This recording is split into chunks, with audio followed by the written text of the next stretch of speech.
Hello, and welcome back to another video. This is the first episode of story in which the 4th Shinobi World War was over, and Naruto was finally captured by Madara. But is hope truly gone? And what the heck is happening to the Ghetto Mazo? Join our favorite blonde hero and the nine-tailed beasts on their great journey to the past. Let's see how Naruto deals with this. After you've finished watching, please like, share, and subscribe to the channel.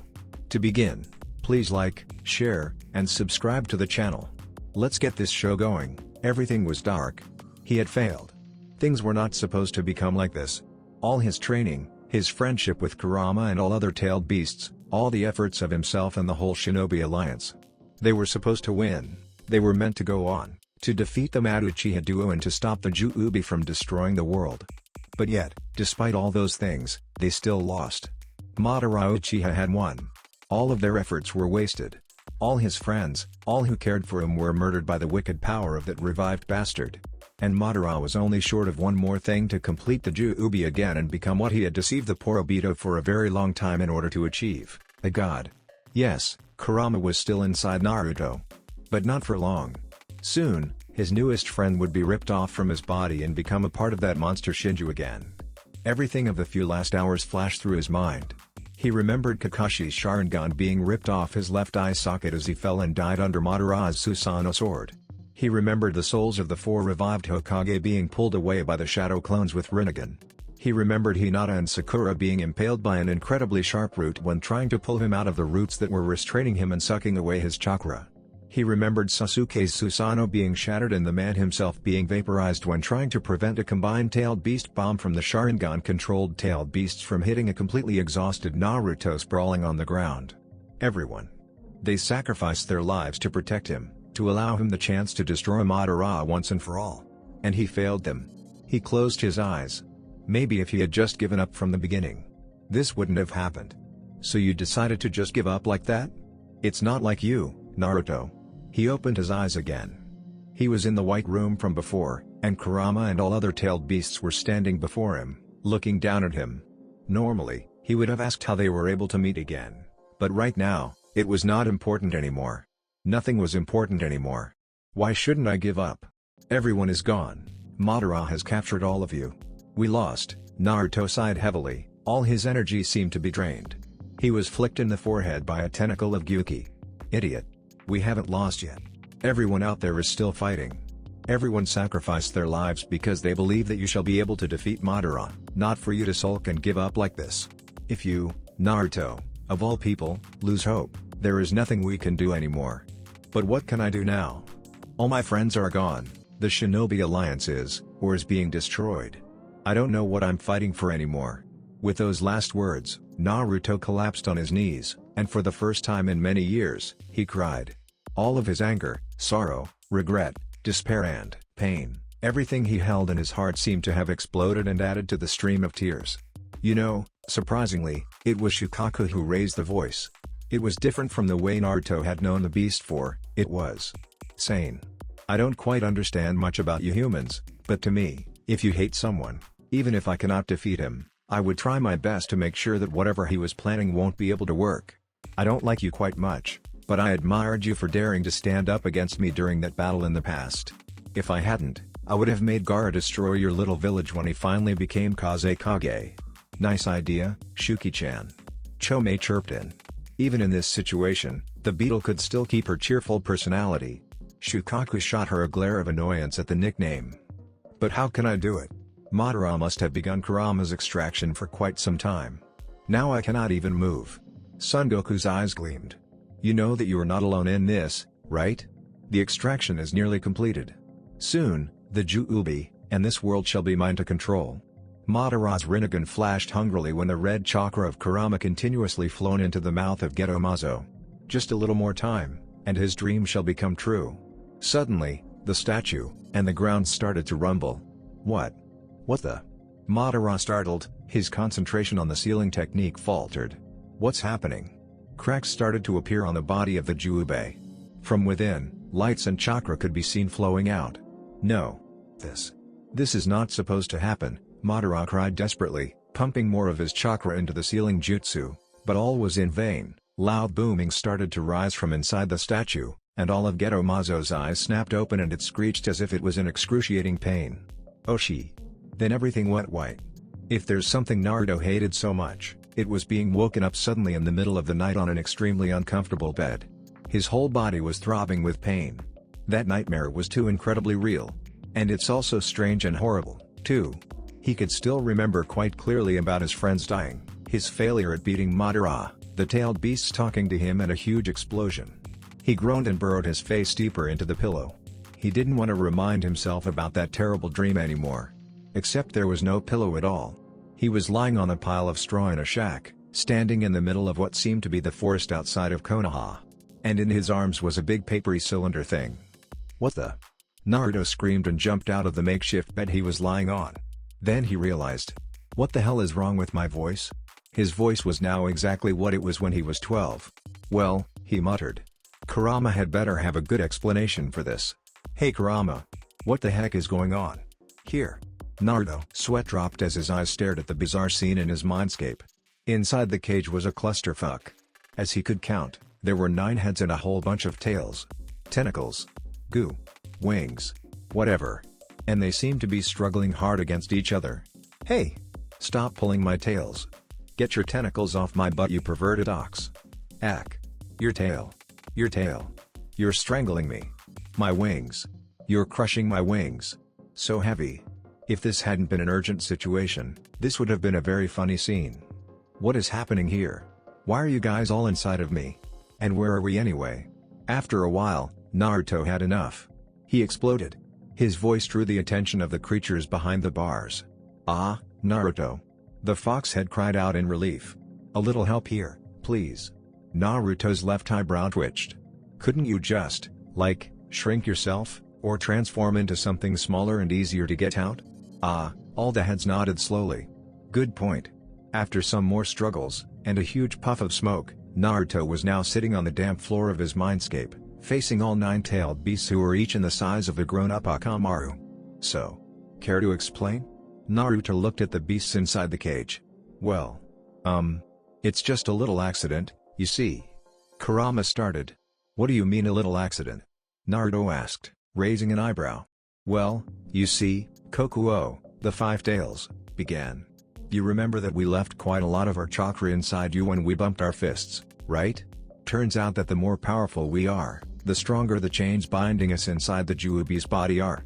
Therefore, when we were absorbed back into that statue, those chains became significantly weaker, and a normal tailed beast bomb was enough to break us free from the binding. I see, Naruto nodded in understanding. But that doesn't explain why. I was getting there. The 5 tails stopped him. After that we were able to talk with you again, remember? Then, that knucklehead over there, he pointed one of his tails towards Goku, who scratched his head sheepishly, decided to break us free with another combined tailed beast bomb.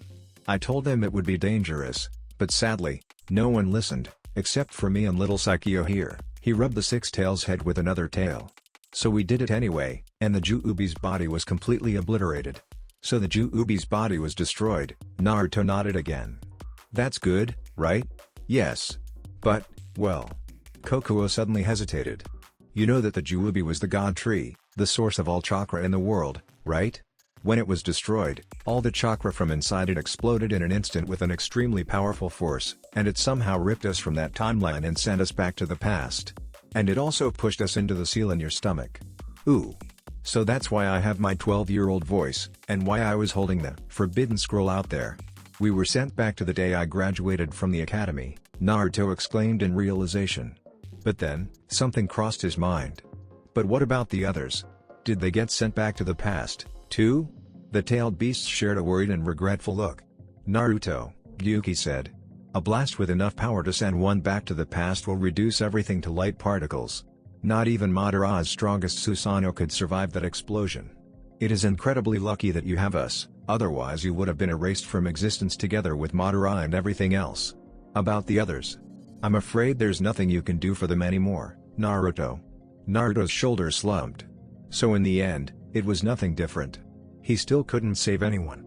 He couldn't do anything to protect the people he loved. Tears started to well up in his eyes again, rolling down his cheeks and silently dropping into the already soaking ground. Then he felt something warm and fluffy wrapping around him. He raised his head, and saw Kurama embracing him with her red tails. It's true, Naruto, that you have failed them. But think, if you really feel that bad about it, then this is your chance to redeem yourself. We're in the past, when everything hadn't happened yet. Work hard, and stop Madara from completing his plan in this timeline. Protect everyone you love this time, don't let them die meaninglessly like before. Besides, she added with a chuckle, look around you. This time you are not alone. You have us together with you now, and we are friends. Friends are supposed to help each other, right? Right. This time we're with you, Naru-kun. That Madara guy will not be able to ruin the future we create together anymore. Chome added cheerily. Naruto looked at all the beasts around him, his eyes widened. Every one of them was looking back at him with trusting and encouraging eyes, well, except for Saikyo and Chome, they don't have eyes anyway. A feeling of warmth suddenly bloomed in his heart, and he felt happy, and stronger than ever. He smiled, wiping tears away from his eyes and stood up. Thank you everyone. This time, I swear I will not fail. He raised his hand, and they bumped their fists again, strengthening the bond between them once more. Good job my dear. Now go. Kurama pushed her Jinchuriki's back. There is one person who needs to be saved by you right now. When Naruto faded away from their view, Madatabi looked at Kurama. I can't believe even you can become motherly, Nei-san. Hey, the vixen chuckled. Even I can't believe it myself, either. Mizuki was smirking. Right after he finished this annoyance of an academy teacher, he would go find the demon brat, take the forbidden scroll from him and bring him together with it to Orochimaru-sama. Then he would become a sound ninja, and gain the power and fame he couldn't get being a mere teacher in Konoha. His train of thought was interrupted rudely when a foot landed on his face, sending him crashing into a tree nearby. I'll kill you for hurting Iruka-sensei. Multi-shadow clone jutsu. Mizuki's eyes widened in horror when the forest was filled, literally, with thousands of Naruto. Now, ready to die, bastard? The army of Naruto grinned wickedly while cracking their knuckles. Mizuki gulped. I'm screwed, am I? Yes. The whole army echoed before pummeling the poor traitor to the ground. Iruka was appalled seeing Naruto performed a forbidden ninjutsu in such a large scale. Not only that, the boy didn't even show any sign of fatigue after releasing the jutsu. And he defeated a Chunin-level shinobi just by himself. He smiled weakly. You have really become strong, Naruto. You might even surpass the third, no, all the past Hokages someday. Hey. Guess I might have overdone it a bit. Naruto grinned sheepishly, while dragging a mess of flesh and bones called Mizuki along towards Iruka. The older man smiled, and waved him. Leave that Naruto. Come here and close your eyes. This was it. This was the time. Naruto could not ever forget this, even until the last day of his life. Congratulations, Naruto. You're officially a Genin of Konohamaru. Once again in 2 days, or who knows how many days had passed, Naruto began to cry his heart out, this time on the chest of the older man. Wow, this photo was quite good, actually. I almost didn't recognize you in that new outfit. Hey, I had to retake it a few times, Gigi. Naruto answered the old Hokage with a foxy grin. He was standing in Konoha's shinobi registration room with Hiruzen Sarutobi, the third Hokage, and his secretary, after taking the photos for his ID registration. The old man was smiling at him, while stamping the document which contained his CV and the photo. See Naruto-kun, I told you changing your clothes would be a good thing for you. Yeah, I know. But I still don't like very much. It doesn't have much orange on it, Mata-chan. His face twisted oddly when the two-tailed cat blew a raspberry at him in his mind. His new attire included a dark blue pair of trousers with orange flame-like stripes at the tip of the cuffs, a pair of fingerless gloves together with 2 medium-sized steel bangles, and a black sleeveless shirt which hugged tightly around his chest and torso, showing off his rather well-built body. His headband was tied firmly on his forehead. Naruto didn't notice it, but all the training he had done in the past actually did make his body a site of attraction to any girls who saw it. Which was none, because he always hid it under the bizarre orange jumpsuit. That explains why only the Hyuga girls showed interest in you. X-ray eyes and everything. Aw, shut up. It's all thanks to Madatabi when he first figured out the way to make the beasts appeared out of his body. 2 days ago. You know what, this is kind of boring for you guys, right? My imagination was not quite good, anyway, Naruto said while standing together with Kurama in his new mindscape. The dark and dirty sewer, ew, is my mind really that dirty? Was gone.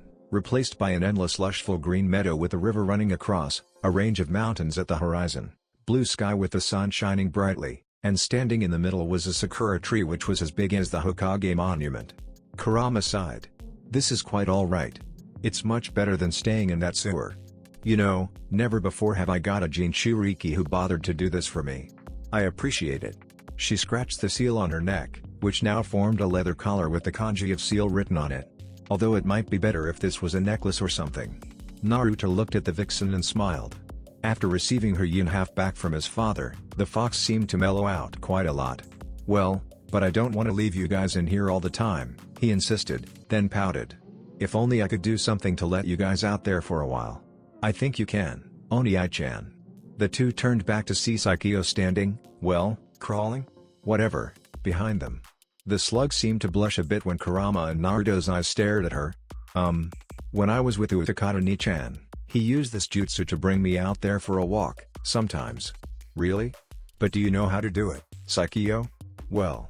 He just crossed his fingers, and my soul and some of my chakra were pulled out. And I'm outside. Cross fingers? Where have I heard it before?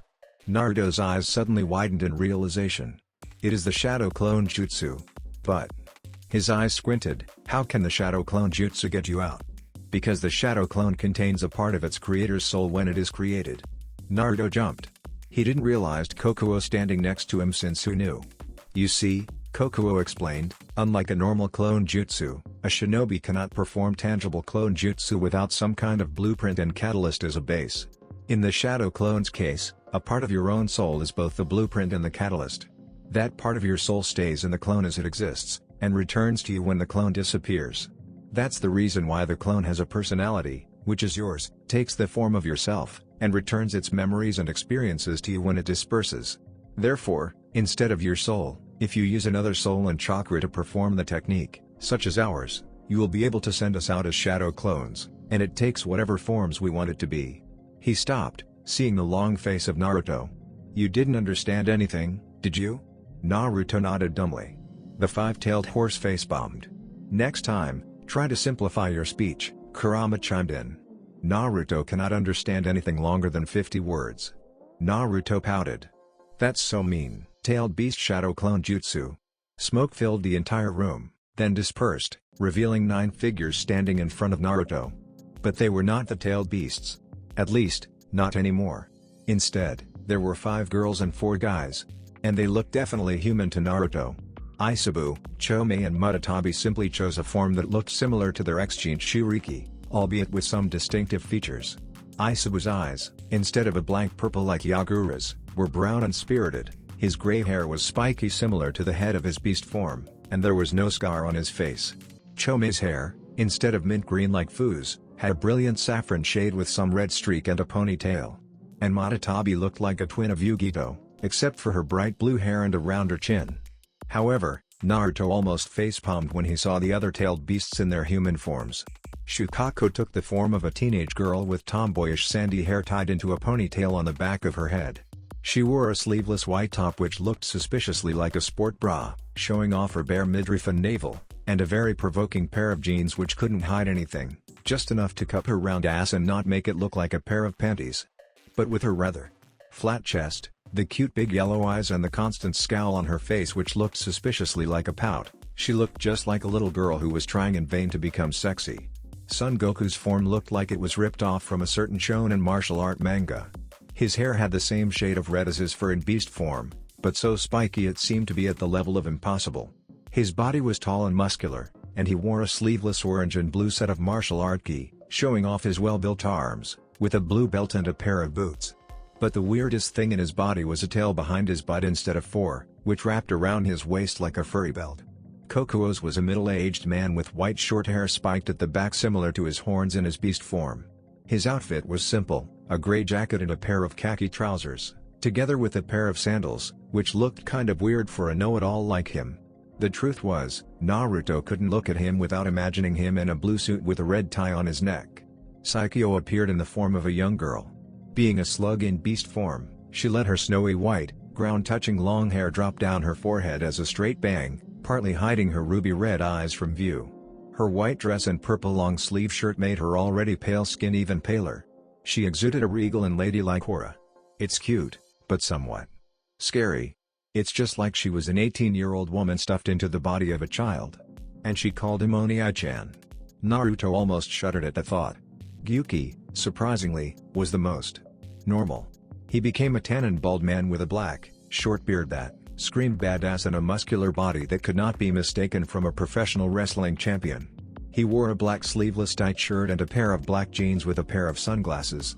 On his right arm, extended from his shoulder, was a strange tattoo that looked like a complex ceiling array of some sort. Whether that or maybe it's just for decoration, Naruto didn't know. Finally, Kurama donned the form of a beautiful woman with short pink hair tied into a big ponytail by a blue ribbon behind her head. She wore a sleeve-detached blue and black traditional yukata-like dress with no neck and only 2 pieces of blue cloth covering her front and behind, revealing her white thighs and her rather bountiful cleavage. Her long, smooth legs were hidden under a pair of long blue stockings, and a pair of orange fox ears and a fluffy tail sprouted out of her head and butt. Note to self, Naruto thought, half of the tailed beasts are otaku freaks. Wow, it worked better than I thought, Kurama said, rubbing her newly acquired D-cup breasts, giving poor Isabu a nosebleed and a slap on the back of his head by Matatabi. So cute. Chome squealed like a fangirl, and squeezed Kurama in a crushing glomp, making the fox girl flailing her arms hysterically. Ack. Can't breathe. Yeah, that's cute, Matatabi sighed, reaching out her hand to pry Kurama out of Chome's crushing grip. But you can't go outside looking like this, Nei-san. But this looks good on me. Kurama protested. Yeah, but the ears and tail, the cat girl pointed out while face-palming. Kurama pouted, making Naruto shuddered, snapped her fingers, and the fox ears and tail disappeared. By the way, Naruto-kun, Matatabi continued, I won't let you go anywhere with those silly orange clothes on your body.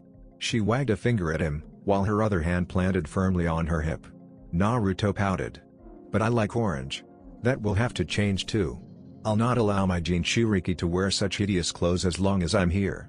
The cat turned human glared at him, not noticing Goku shouting hey, don't diss the orange, at her back. Well, too bad, Naruto shrugged. It's not like I have any other clothes, anyway. Matatabi's eyes gleamed dangerously. Naruto suddenly felt scared. He noticed a similar gleam in Shukaku's, Kurama's, Chome's and Saikyo's eyes. What? And that's the reason why Naruto was standing in front of the third Hokage right now, wearing new outfits that made him almost unrecognizable in the eyes of people who used to know him. He could swear he heard Gama-chan in his pocket crying because of her emptiness. The first time Naruto saw Sarutobi, he had to do his best to refrain himself from jumping him and giving him a bone-crushing hug. The man was like a real grandfather to him. He had been the only person in the village, besides Iruka-sensei, Tuchi and Ayame, who hadn't thought of him as a demon and a failure when he was young. And he was the first one to die protecting the village in Naruto's life. The last time Naruto saw him, the old Hokage was a corpse revived by Orochimaru, and he had to watch his soul being ripped off his body right in front of him, without being able to do anything to help. Despite being able to restrain his body, he couldn't help shedding a drop of tears. Here Naruto, your registration is completed. Remember to go to your classroom at 8 AM tomorrow to hear your team selection, alright? The Hokage gave Naruto his stamped registration with a smile. He grinned back, and nodded. Speaking of team selection, it should be right. Old man. Fight me. The Hokage seat is mine today. Now. Konohamaru jumped into the room, shuriken on his hand, and tripped on his scarf. Just like old time. Naruto rolled his eyes. Ow. That hurt. Konohamaru whined, while rubbing his bruised forehead. Then he noticed Naruto. Hey! You tripped me, didn't you? Naruto's left eyebrow twitched. You tripped on your own, idiot. He deadpanned. Hey! No one talked to me like that. With that, Konohamaru jumped at Naruto, intending to punch him in the face. But Naruto easily sidestepped the boy, then grabbed his outstretched arm and twisted it to his back. Right on cue, the teacher of Konohamaru, Ebisu, jumped into the room. Hey, let go of him, brat. He is Hokage-sama's grandson. Konohamaru glared at Naruto. Now that he knows who I am, he can't do anything to me. PFFF, he's just the same as everyone. But that only made Naruto's eyebrow twitch harder. You think I give a damn, moron? Crunch. Even after all those years, He still found the whole Hokage-sama's grandson thing annoying.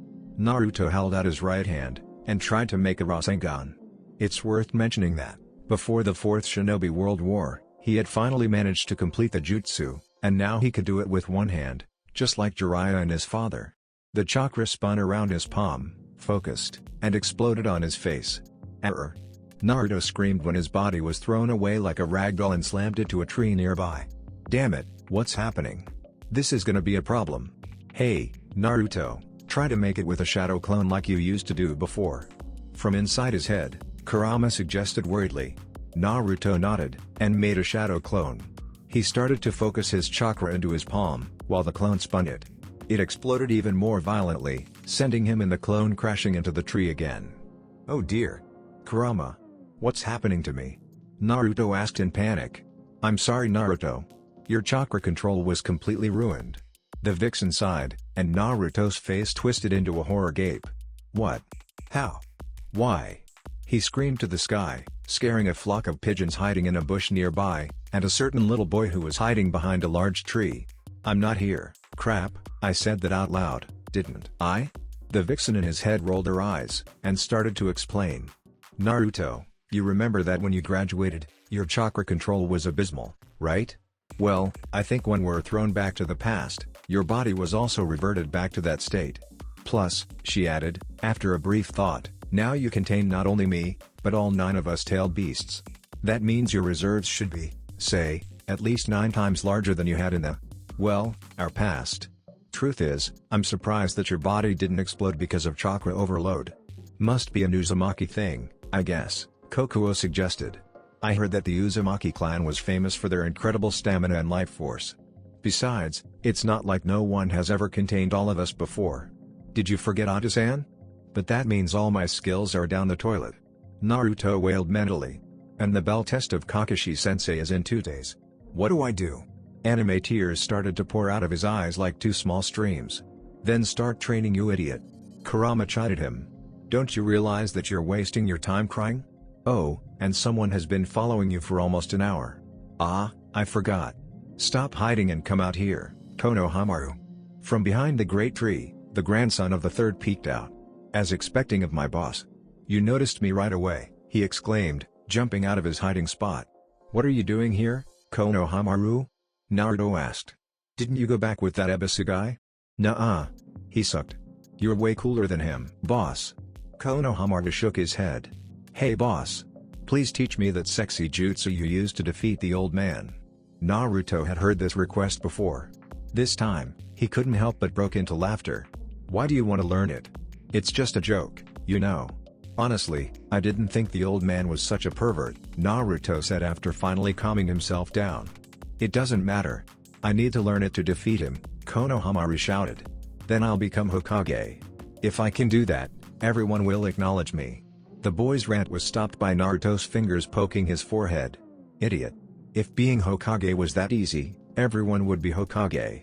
The Hokage hat only belongs to the best shinobi.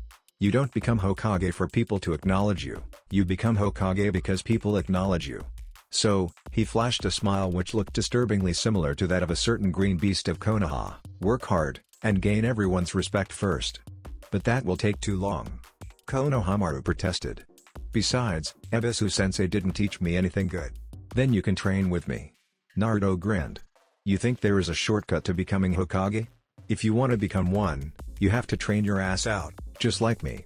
Now let's get to training, we don't have all day. Shadow Clone Jutsu. Konohamaru's eyes widened when a dozen of Naruto's appeared on the training field. Then he grinned. Yosh. I'm not gonna lose to you, boss. Hey boss. I finally made it to the branch. Hey damn it. Even Konohamaru is better than me now. Bam. Crash. Crash. Damn. I still can't get it. Naruto climbed out of the hole he had made when drilling his face on the dirt after blasting off his tree again. Konohamaru, who was now already on a pretty high branch, laughed. Ha ha ha. I beat you, boss. Just you wait, brat, Naruto yelled back. I'll catch up to you right now. Unknown to the 2 spirited boys, 2 pairs of eyes were watching them from afar, at the other side of the training ground. Wah. Wah. Wah. That's Ebisu, who was gaping like an idiot as Naruto was teaching Konohamaru better than he could ever did. "It's okay, Ebisu. Even I can't believe it, either."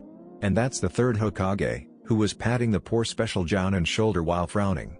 There is really something very wrong with Naruto today. Hey! Is that Naruto? No way. When did he become so hot? He looks even better than Sasuke. PFFF. There's no way he could be cooler than Sasuke-kun. Right? Naruto groaned, and slammed his head on the table.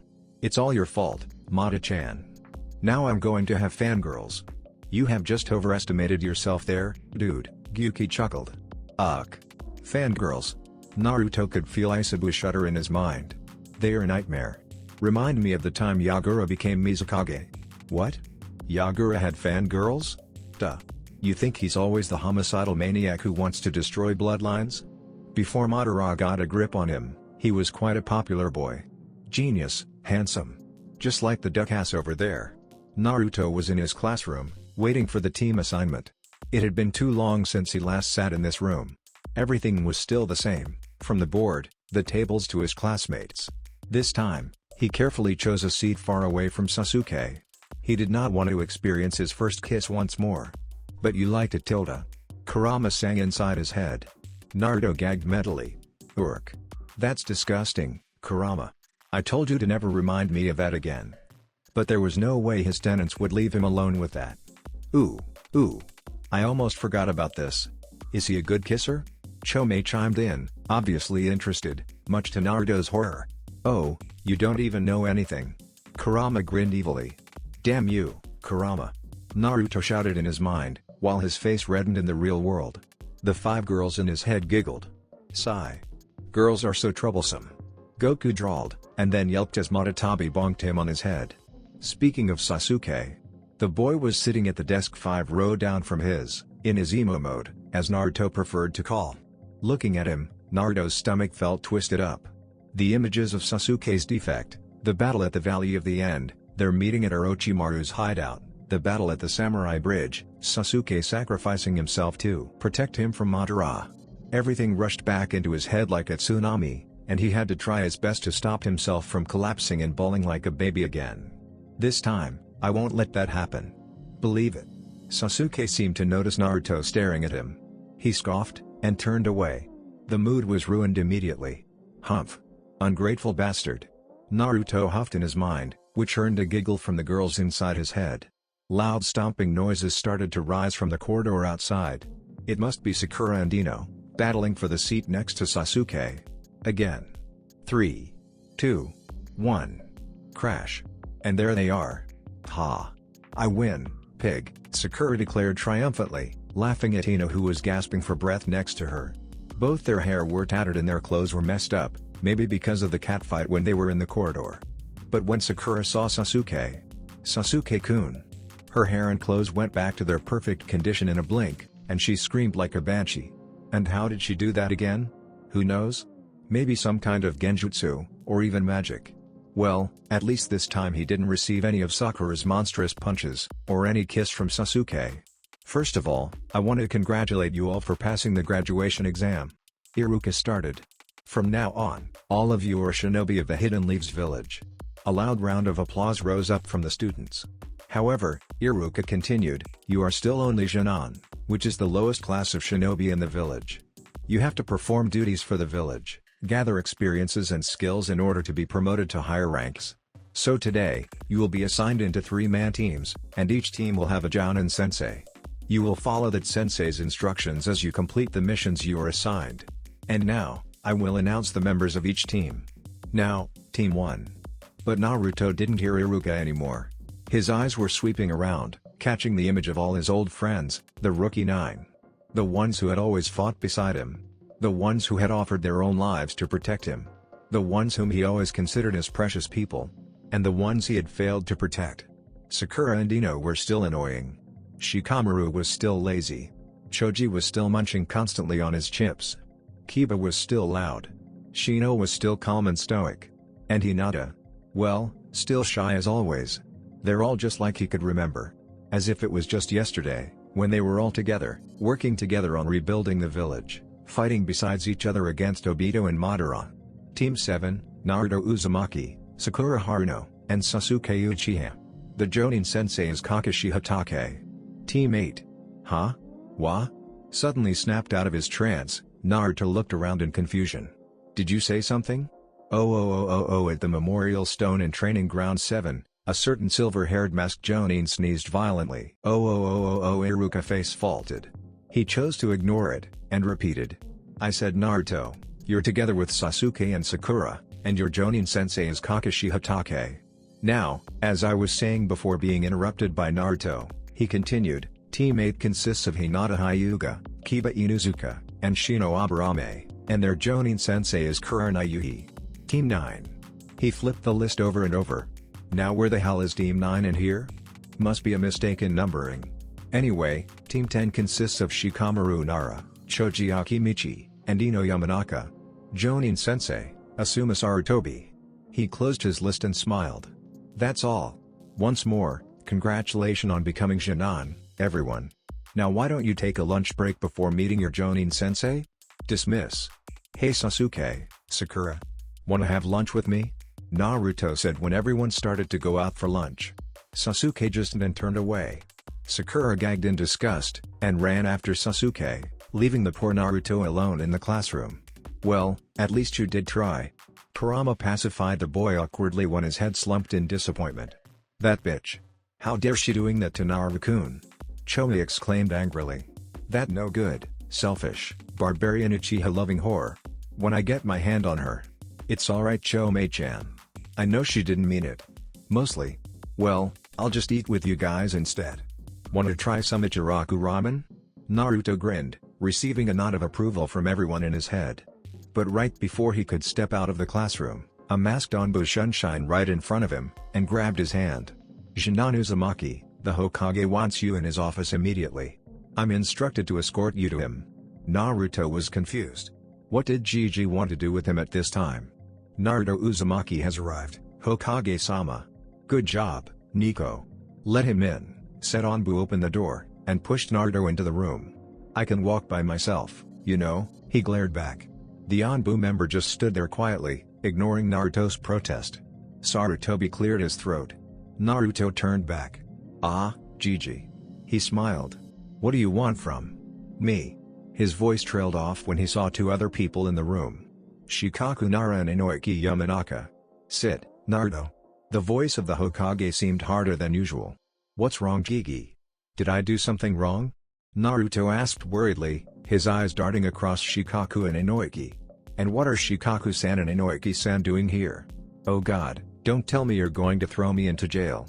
That painting in the Hokage monument is just a joke, I swear. He finished in panic. The Hokage sighed, and rubbed his nose bridge. It's nothing like that, I just want to talk to you about something, Naruto. Then his voice hardened again. Naruto, tell me the truth. What happened to you the last few days? Huh? There's nothing wrong with me. Naruto lied nervously, hoping the Hokage would catch it. He didn't. Naruto, I'm the one who had been taking care of you for 10 years, I know your personality and your abilities just like my own hands. The professor narrowed his eyes. The fact that you knew and completed the tree climbing exercise, an exercise meant for a graduated Genin, proves that there is something fishy going on. Now tell me, Naruto, or I'm afraid I have to force it out of you. I think you should tell them, Naruto. Huh? Kurama, are you sure? Yeah. I didn't want anyone to know about this, but if we don't tell them now, I'm afraid they will gut you right in place. Just tell them not to mention it to anyone else. Kurama said, thinking about Danzo. I don't think other people would take it so good. At least I can feel these guys are trustworthy. Okay, Naruto sighed in defeat. I'll tell you. But first, Gigi, can you tell everyone in this room to get out and seal it? Oh, Shikaku-san and Inoiki-san can stay, he added when the two men started to protest. The Hokage hesitated, but finally nodded. 3 Anbu appeared from their hiding spots and flickered away. After all Anbu were removed from their position, Sarutobi's hands weaved through hand seals, and a barrier was erected, isolating the room from the world outside. It's done.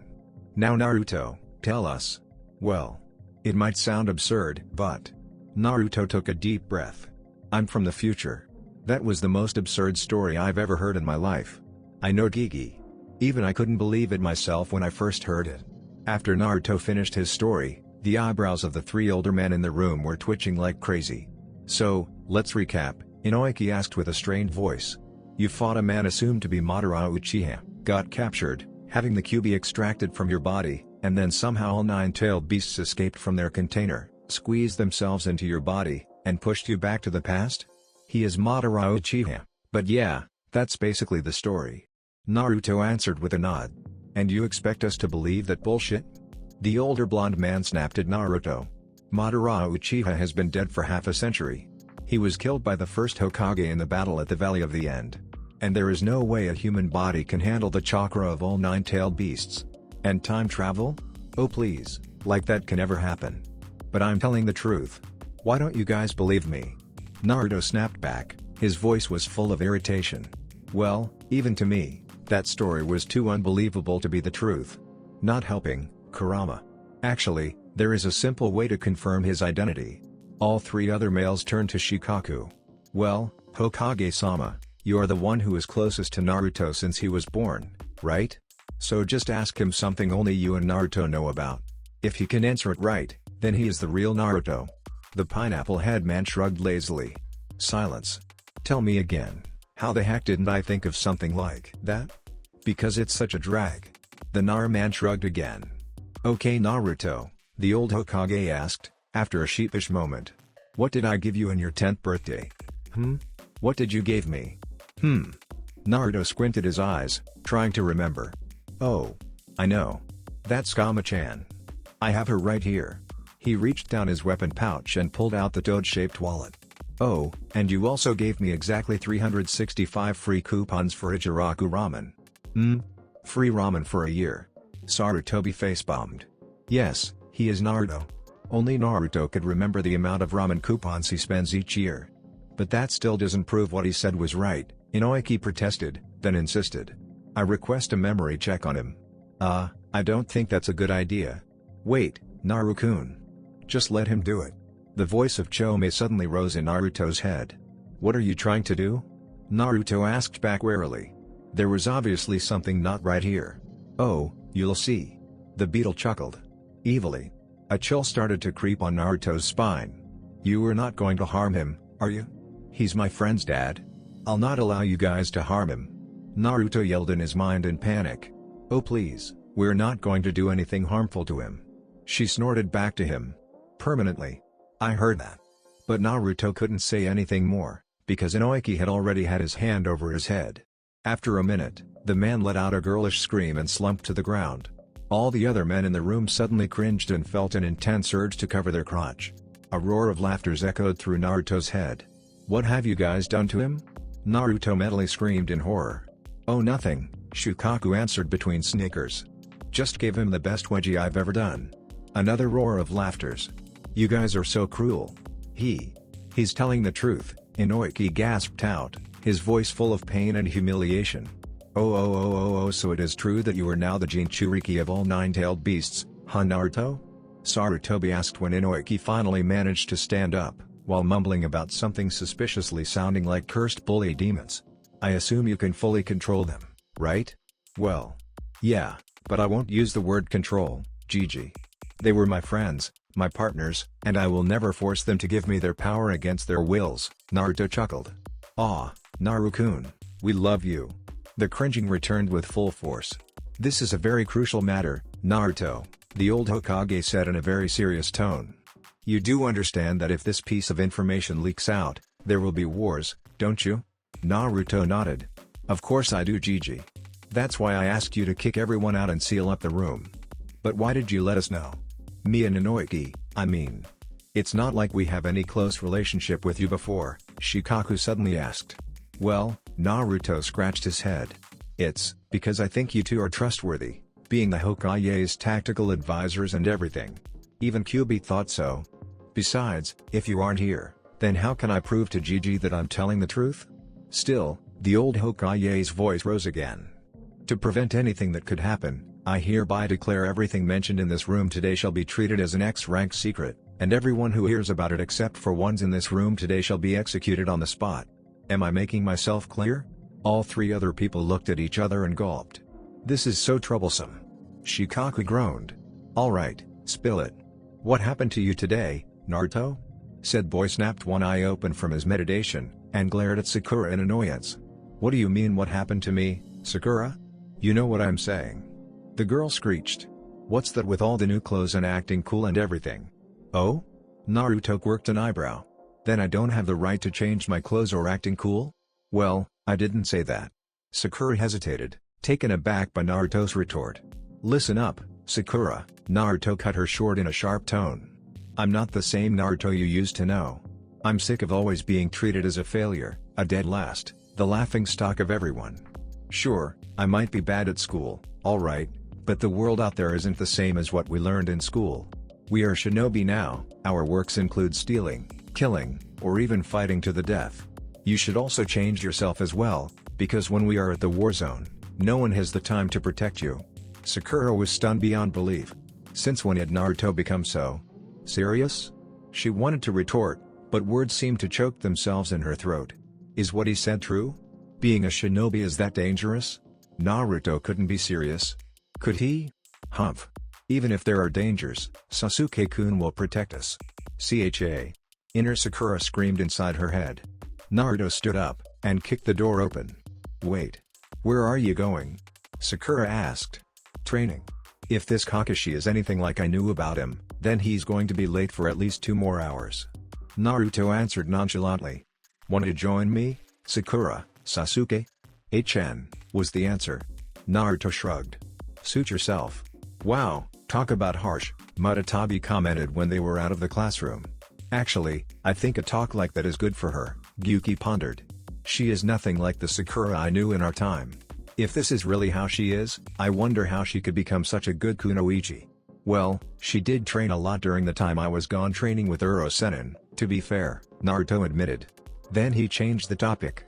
Say, any one of you want to help me training? I could appreciate some help in getting my old skills back. With pleasure, the tailed beast grinned inside his head. Kakashi poked his head into the room, only to meet with 2 annoyed faces looking back at him. I suppose you're Team 7, right? But why are there only 2 of you? Sakura shrugged. Naruto said he had gone training, but I bet he went to find somewhere to sleep. Kakashi raised an eyebrow. That's quite unexpected. Anyway, meet me at the rooftop in 5 minutes. Then he puffed away. HN. When they arrived at the rooftop, they found a horrifying scene. Almost all the tiles of the rooftop were cracked or shattered to pieces. One of the water tanks was dented on a side.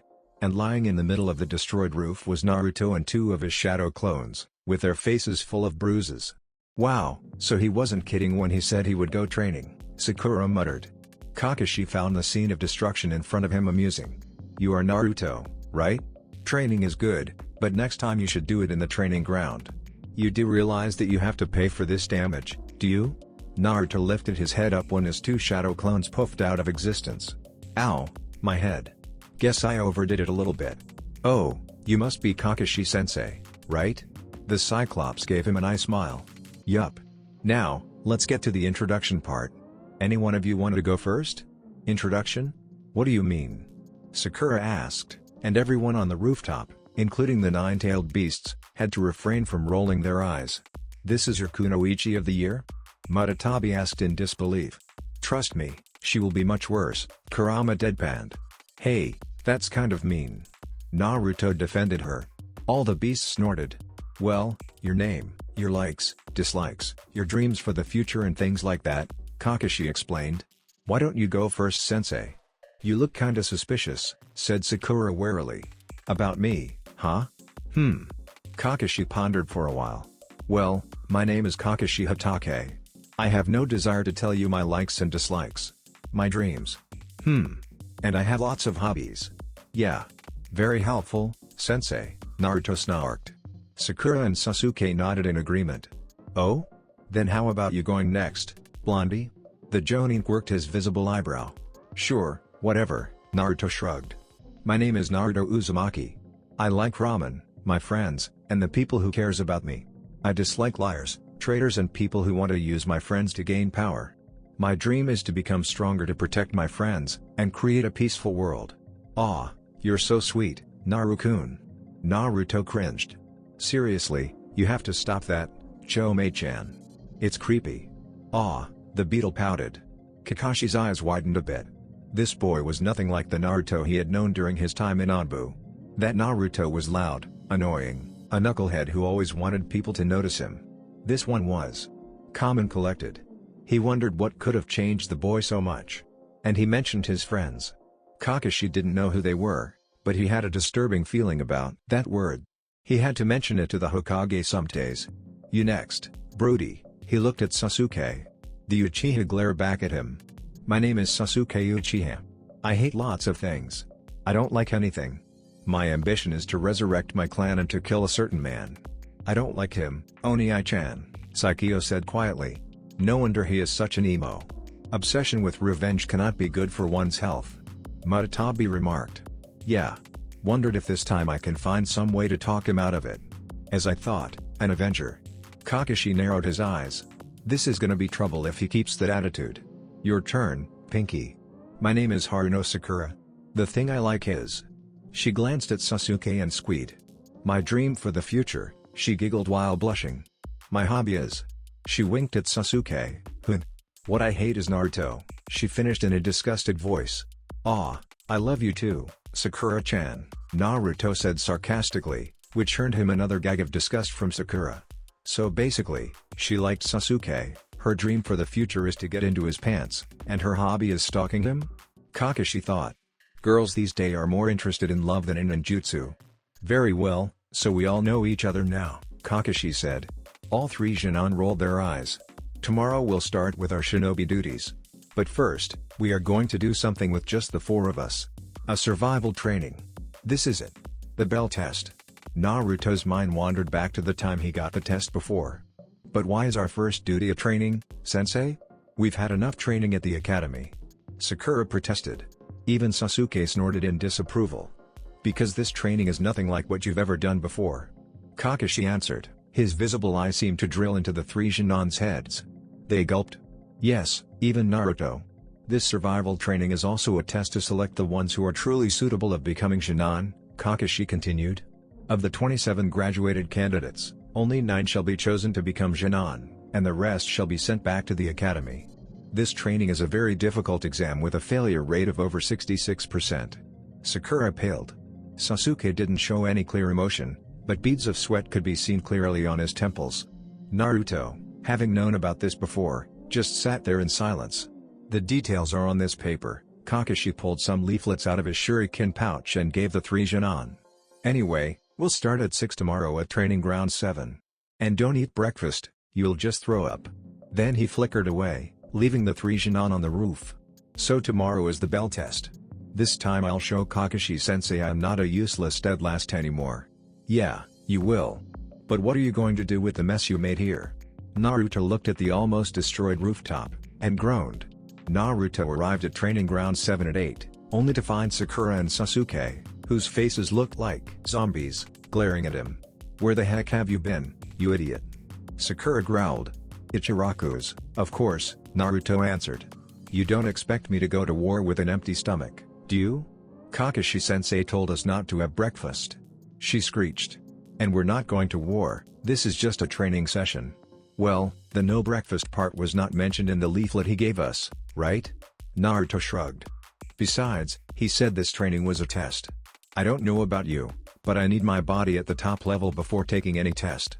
Hearing that, Sakura didn't ask anymore. She just sat down and rubbed her growling stomach, trying her best to calm it down. Here. She raised her head and widened her eyes when she saw a meat bun in front of her face. Eat up. I don't have much money, so I could only buy these. It's not much, but still better than an empty stomach, right? Naruto grinned while throwing another one to Sasuke. You didn't have breakfast too, did you? Eat up. Sasuke scowled. I don't need your pity. Oh come on, this is not the time for empty pride, Naruto snorted. If Kakashi-sensei is anything like I've heard about him, then we must throw everything we have at him if we want to have a chance against him. Those words finally got Sasuke's attention. What do you know about him? He demanded. Well, Naruto started, Kakashi-sensei was well known all over the elemental countries as Kakashi of the Sharingan due to the fact that he has a Sharingan hidden under his Hitai-8. Sasuke's body stiffened against this information, and he had used it to copy over 1,000 jutsu of his enemies. He is one of the very famous shinobi who brought victory to the Leaf in the Third Great Shinobi World War, together with the fourth Hokage himself. No way, Sakura gasped. Our sensei is that strong? But how did he have the Sharingan? He's not an Uchiha, Sasuke questioned. Dunno, Naruto shrugged. He felt that it's better not to tell Sasuke about Obito yet. But we can already tell that Kakashi-sensei is not someone we can afford to underestimate. Sasuke didn't say anything for a while. Then, he grabbed the bun and devoured it in one gulp. Sorry guys, I got lost on the road of life. Naruto deadpanned when his teacher arrived at the training ground at 9. You know, that was the lamest excuse I've ever heard in my life, sensei. And by that, he meant still the lamest excuse. Is that so? Kakashi raised his visible eyebrow. Then I promise next time you won't hear it anymore. You're not gonna be late again? Sakura asked hopefully. No, I'll make a different excuse, the Cyclops eye smiled. The three Genin groaned. You have until noon to take these bells from me, Kakashi started while pulling out an alarm clock and 2 small bells. Those who cannot get a bell by noon get no lunch, and will be tied to one of those stumps while I and your teammates eat right in front of you. And the one who doesn't have a bell fails, and will be sent back to the academy. But sensei, in the pamphlet you said that we're allowed to use weapons. Isn't that dangerous? Sakura asked. Oh, you won't be able to touch me if you don't come at me with intent to kill, the Jonin waved her off. Now, start when I say. With a flick of his hand, 5 shuriken flew from Naruto's place towards Kakashi. Then without any pause, Naruto pulled a kunai out from his shuriken pouch. Only for his arm to be bent around, the point of the kunai aimed at his neck. Hasty, eh? The voice of Kakashi rose behind him. I haven't said start yet. Too fast, Sasuke and Sakura couldn't help sharing the same thought. I can't even see him moving. Just like old time, Naruto grinned. You'd better look at your back, sensei. The tip of another kunai touched the back of Kakashi's flak jacket. You use the shuriken as a distraction not only to pull out a kunai, but also to create a shadow clone to ambush me, Kakashi said with an eye smile. Pretty clever, I must say. Well then, now it's time to start. He burst into smoke, and the Genin leapt away from the clearing. I don't understand what you're thinking anymore, Naruto. Oh, chill out, Kurama. It's been a long time since I last challenged Kakashi-sensei. Besides, Sakura and Sasuke need a little time to figure out the meaning of the test, right? Then why don't you just tell them already? The vixen asked. Naruto grinned. Because it's no fun. Kurama facepawed. Hey Kakashi-sensei, I challenge you. Kakashi lifted his eye from his Icha paradise. Well, aren't you a little bit off? Naruto didn't say anything. He lowered his body into his taijutsu stance. Oh, flashback, ow. How did you even do that? Naruto screamed, holding his bruised left eye after receiving a vicious punch from Goku. Your problem lies on your fighting stance, Naruto. The ape in his human form answered, surprisingly calmly comparing to his usual loud voice. Your battle style is just like that of a brawler, only consists of attacking blindly while leaving you with a lot of dangerous openings and no way to defend yourself if your opponent counterattacks. But I've defeated many powerful enemies with that style. Naruto protested with a pout. And you were nearly dead in most of the cases, Kurama chided from inside his head. Do I need to list them out? Having your body impaled by hundreds of ice needles, letting a fourth of your tenketsu sealed, your heart being damaged to the point that even I and that Tsunade lady together almost failed to repair. Alright. I get it. Naruto growled in frustration. So what can I do now? It's not like I have the time to think of a new style. Goku scratched his cheek. I don't think I can teach you a completely new style in only one day, but I think you can try this. End flashback. Oh, with a kick to the ground, Naruto launched himself towards Kakashi like a bullet. He threw a flurry of punches and kicks at Kakashi, but the Jonin blocked every hit with only one hand. He was fast. But attacking recklessly like this won't do him any good. Damn it. Naruto thought when breaking away from Kakashi. He's too good. Remember Naruto, Kakashi was not a Jonin in name only. Kurama said. You were lucky he didn't just punch your head off, Goku dryly noted. Right. Attacking directly is out of the question. Time to try some new thing. He threw another quick punch at Kakashi's chest, only for the Jonin to stop it with his empty hand easily. Is that all you got? How disappointing. Poor Kakashi.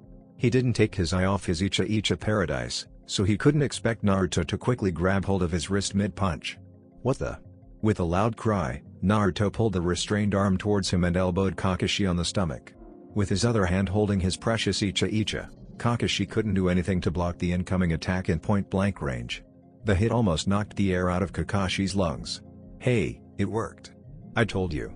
The sudden attack also proved to be quite a distraction as a shadow clone of Naruto rushed in from behind and tried to grab the bells on his belt. Damn! With a quick spin, Kakashi kicked the clone, making it dispersed and threw the real Naruto away a few feet. The Genin landed on his feet, and grinned. How's that, sensei? So shocked you cannot even speak a word? He turned my strong point into a weak point, and exploited it so well he could land a hit on me while using it as a distraction, Kakashi thought, reckless, but quite effective. Naruto really is full of surprises. I'm surprised.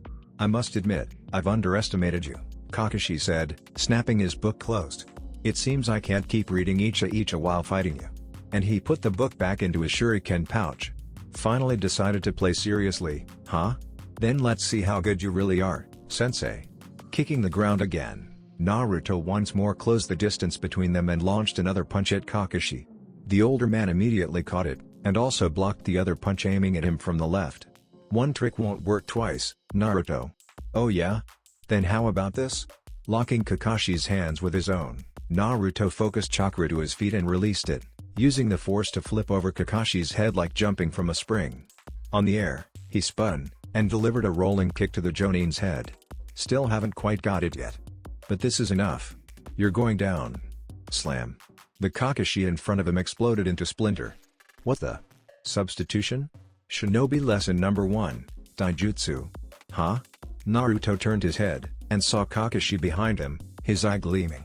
Hidden Leaf Secret Taijutsu, 1000 Years of Death. Being on the air, Naruto had no way to avoid the deadly fingers of the Cyclops aiming at his ass, and was propelled into the stream nearby. Just like old time. Damn 5 fights. And that's a lesson for you, Goku choked out while everyone in Naruto's head were busy laughing their asses off. Never use an airborne attack when you cannot make sure you get a hit. All those time. And I still get struck by that stupid technique, Naruto growled. But I'm not done yet. 3 shuriken flew out of the water aiming at Kakashi, but he only tilted his head lazily to the side, and the 3 throwing stars only struck the tree behind him. With a battle cry, Naruto burst out of the water. You think I'm out of trick yet? Think again. Naruto rushed towards his teacher, and aimed a low sweep at his leg. Take this. I said it won't work. Kakashi chided him while jumping up to avoid the kick. But Naruto just smiled. Gotcha. Shadow Clone Jutsu. 2 clones appeared on the air. One launched a punch at Kakashi's midriff and the other aimed a kick at his head. Naruto smirked. Ha. On the air you cannot evade. I've learnt that from you. I cannot evade. But I can strike back. Kakashi answered calmly, kicked the 2 clones away and sent himself backward a bit. Unfortunately, he didn't see the faint smirk on Naruto's face. Kakashi was suddenly grabbed from behind by 3 pairs of arms. One grabbed his back, one restrained his arms, and one locked his legs. No way, Kakashi visible eye widened in horror, the shuriken from before. They're shadow clones? The bells are mine, Naruto shouted triumphantly, leaping at the Jonin who was now bound helplessly to the ground by his 3 clones. Only to crash into a log, proof of Kakashi's substitution. Oh man. Substitution again? No fair. There was no sign of Kakashi on the clearing anymore. Sakura was speechless. No way. How can Naruto be so good? He almost got Kakashi-sensei. Looking for someone, Sakura? The girl screamed and jumped back when the voice of Kakashi rose next to her ears. Shinobi lesson number 2, Genjutsu. And the man faded away in a storm of cherry blossom petals. After a minute, Sakura's mouth foamed, and she fainted.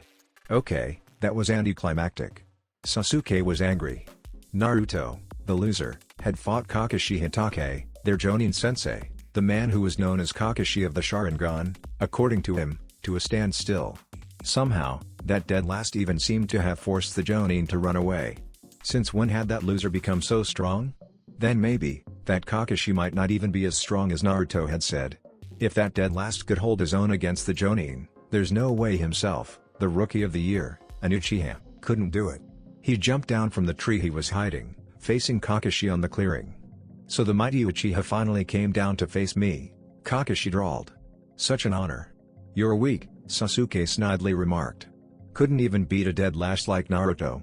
Oh? But can you do anything better than him? Kakashi smiled. The question seemed to touch Sasuke's ego. He snarled. I'm nothing like those losers. You can only say that after you get the bell, Kakashi said. The bells on his belt rang as if taunting Sasuke. Without another word, Sasuke sent 3 shuriken at Kakashi. And just like with Naruto, the Jonin easily sidestepped the projectile weapons. The shuriken flew past the Jonin, cutting the rope hidden behind him, and a bunch of knives were launched in the direction of the older man. Hidden trap. Good idea, but not enough.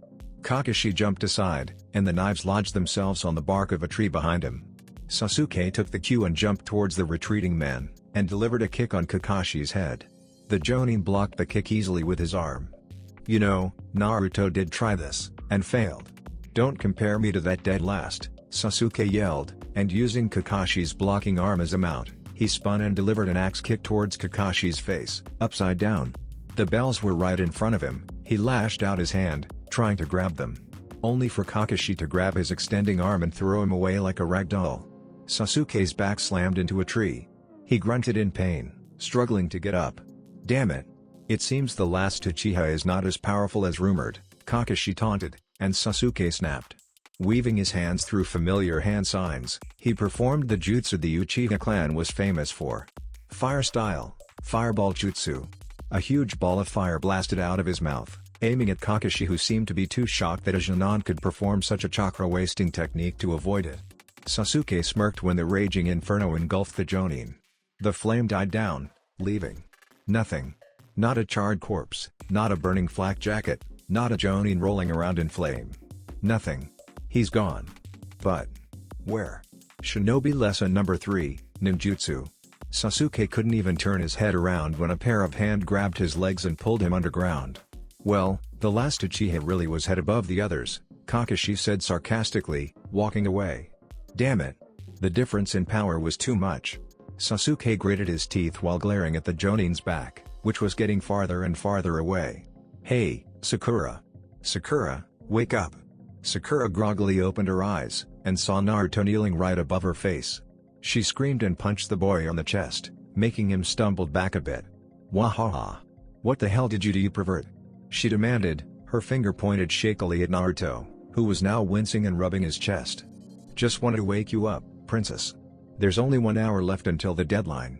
Sakura's eyes widened. 1 hour left.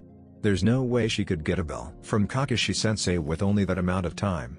It meant she would be sent back to the academy, and she wouldn't be with her Sasuke-kun anymore. Then what? What can I do? She stammered, tears started welling up in the corner of her eyes. We'll think about it later.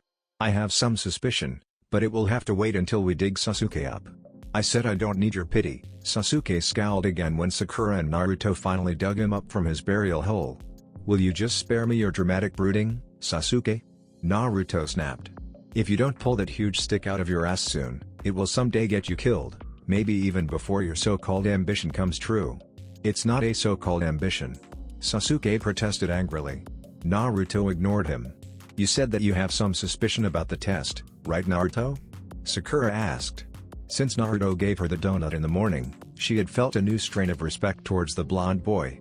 Well, I don't know if it's true, but I suspect the true meaning of this test is not whether we get a bell or not, Naruto stated, while scratching his cheek.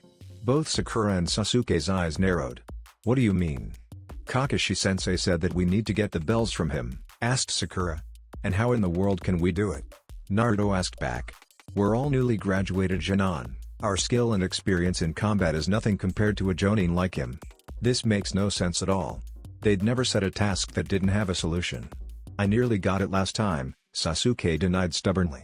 The next time I'll get it for sure. Like that's gonna happen, Naruto snorted. Did you realize that during your fight Kakashi-sensei almost didn't use any damaging move? Sasuke's eyes widened. He gritted his teeth, and nodded reluctantly. But you almost got the bell too, Sakura blinked. Naruto shook his head.